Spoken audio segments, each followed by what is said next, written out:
일단 뭐 정황상으로 자꾸 의심을 많이 받고 있는 상황인데 유동규 전 본부장과 정진상 부실장 압수수색 직전에 통화를 했던 이유에 대해서 이재명 후보 측에서도 입장을 밝혔죠. 철저하게 우연의 일치인 것 같다 이렇게 얘기를 했네요. 진성준 선대 상황실장이 그렇게 이제 인터뷰를 한 것 같아요. 네. 얘기하면서 공교롭게 압수수색이 시작하기 직전에 전화를 건 것이다라고 얘기를 했고요. 그리고 이제 부실장 입장, 그러니까 정진상 부실장 입장에 녹취록이 보도되고 해서 확인해 볼 필요가 있어서 네. 그거에서 아마 전화를 했다고 하는데 이건 뭐 일단 진성준 상황실장이 얘기한 거니까요.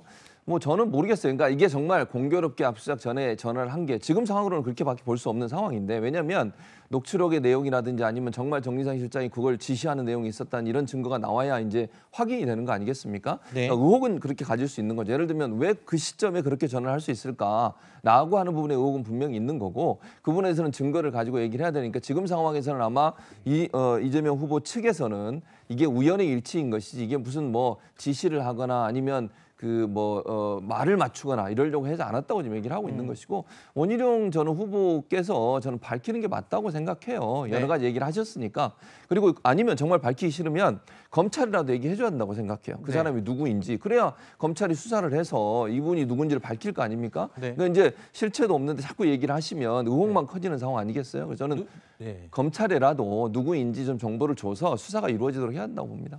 이 기자들은 누군지 좀 아는 분들도 꽤 있는 걸로 알고 있는데 측근이었다, 최측근이다 그러면 몇몇 얻지 않습니까? 저도 얘기는 들었지만 그게 이제 정확한 확인된 사실이 아니기 때문에 지금 언론을 통해서 공개되지 않을 뿐이라는 점. 자, 정 부실장이 유 전 본부장과 통화한 배경에 대해서도 의혹이 남아있죠. 정 부실장은 스스로 판단해서 유 전 본부장과 연락을 했다. 먼저 전화를 했다라는 입장을 밝힌 건데요. 정진상 부실장과 유동규 전 본부장이 통화를 한 사실이 이렇게 확인이 되고 알려지면서 지난달 이재명 후보가 국정감사에서 했던 발언이 다시 또 떠오르고 있습니다. 들어보시죠. 유동규가 핸드폰을 던지기 전에 통화를 한 2시간 했답니다. 지사님 통화하셨어요? 아닙니다. 그러면 이 사건에 대해서 보고는 받으셨죠? 이런 건 보고할 사항이 아닌데요. 위증이 될 수 있기 때문에 기억을 빨리 짜내십시오. 유동규는 통화 자체가 없었기 때문에. 정진상은요? 정진상은 여기서 바로 매일 서로 상의하고 있죠.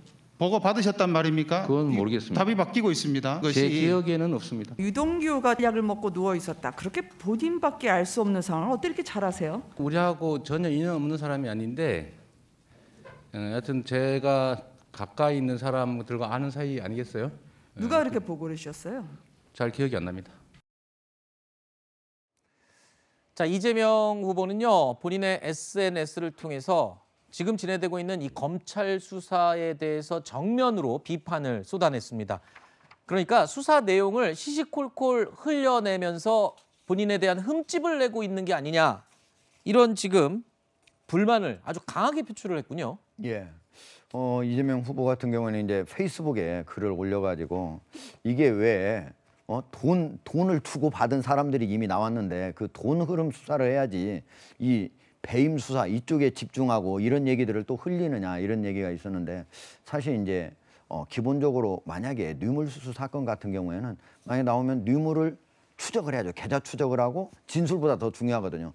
그 돈 수사를 하는 게 맞아요. 그런데 이렇게 대장동 개발 비리고 큰 사건이잖아요.